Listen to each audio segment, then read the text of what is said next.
আসসালামু আলাইকুম। আজকে আমার কবুতরগুলো দেখাবো। ভাই কষ্টজনক বিষয় যে আমার একটা কবুতর আমার খাটাসে নিয়ে গেছে। খুব কষ্টজনক বিষয়। এই শিয়াল খাটাসের জন্য এত যত্ন করে কবুতরগুলো রাখি, কিন্তু তারপরেও তাদের হাত থেকে বাঁচতে পারলো না একটা কবুতর আমার। এখন অনেকে বলতে পারেন যে ভাই এত উঁচু থেকে কবুতর নিল কিভাবে? আমার হলো এই সামনে ভ্যান রাখা ছিল, সেই ভ্যানের উপরে উঠে তারপরে হলো আমার খোপের ওই দরজাটা কিভাবে খুলছে আমি জানি না। পরে আমি দরজাটা খোলা পাইছি। পরে দেখি আমার একটা কবুতর নাই, আর বাদ বাকি যতগুলো কবুতর ছিল ওই রাত্রে বেলায় বাইরেই গেছিল। তখন আমি তালাশ করে পাইছিলাম না। পরে সকালবেলা কবুতর সবগুলোই আইছে, কিন্তু একটা কবুতর আমি পাইছিলাম না। পরে আমি আমাদের বাড়ির সামনে যে ঘাসের বুই, সেই ঘাসের বুইটা যাই দেখি ওই জায়গায় একটা কবুতর খাইছে, কিন্তু কিছু করার নাই। কবুতরটা পশম ছিল, এই জন্য বুঝলাম যে আমার কবুতর। আর কবুতর জিনিসটা এমন, যদি কারো কবুতর খাটাসে ধরে তাহলে কিন্তু কবুতর পালে আর হবে না। এই জন্য যারাই কবুতর পালন করেন সাবধানে কবুতর রাখবেন, এরকম জানি কারো কবুতর খাটাসে শো না দেয়। আর বর্তমান যে মাসার যদি কবুতরের যদি মাসায় কামড় দেয় তাহলে কিন্তু কবুতরে গুটি ওঠে, এটা সাবধানে রাখবেন সবসময় কবুতর।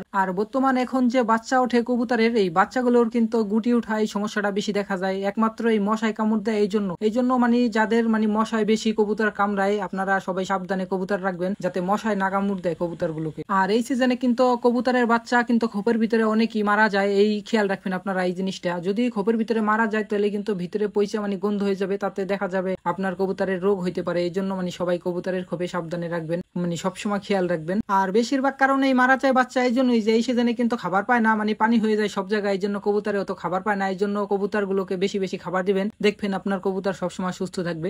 আর আমি আগেও বলছি এখনো বলতেছি যে কবুতরে ওরকম একটা লাভ নাই। আমি মনে করি কবুতরের লস, কিন্তু সবাই শখ করে কবুতর পালন করে, আমিও শখ করে কবুতর পালন করতেছি। কবুতর পালন করা আমার কাছে অনেকটা ভালো লাগে, কবুতর দেখতে আমার কাছে অনেক ভালো লাগে, এই জন্য আমি কবুতর পালন করি। এই জায়গায় লাভ লস এরকম কিছু একটা হবে, আমি এই জন্য কবুতর পালন করি না। আমার মতো এরকম অনেকে আছে যে শখ করে কবুতর পালন করে, এই জায়গায় লাভ লস হবে, তারা এরকম কোনো ইচ্ছা নিয়ে এই জায়গায় কবুতর পালন করে না। যাই হোক, অনেক কথাই বললাম, আজকের ভিডিও আমার এই তোমাতি শেষ। সবাই ভালো থাকবেন ও সুস্থ থাকবেন। আসসালামু আলাইকুম।